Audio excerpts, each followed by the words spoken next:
thời gian trôi qua mau chỉ còn lại kỷ niệm thân yêu ơi sẽ còn nhớ với tiếng thầy cô, bạn bè mến thương ơi sẽ còn nhớ những lúc giận hờn, để rồi mãi chia xa lặng chợt dâng lên tiếng tha. Nhớ bạn bè nhớ mãi trường xưa,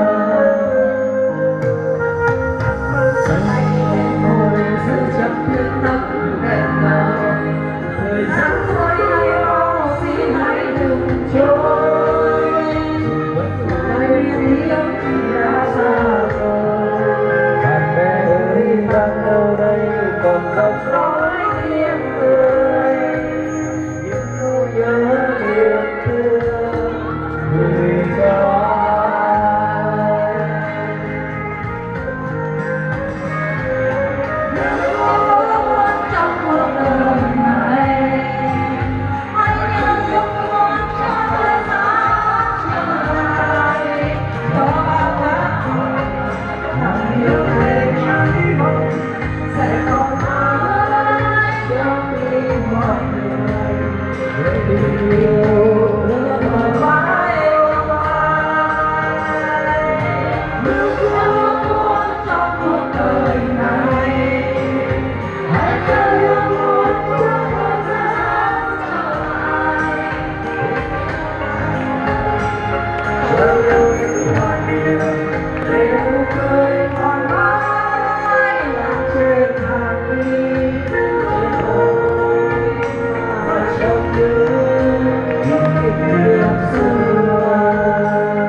lần say lên môi giữ chặt tiếng nấc nghẹn ngào,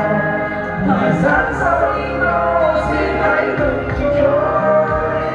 dù vẫn mãi bên tiếng khi đã xa rồi.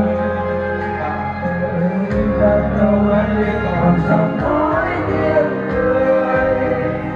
những nỗi nhớ niềm thương gửi cho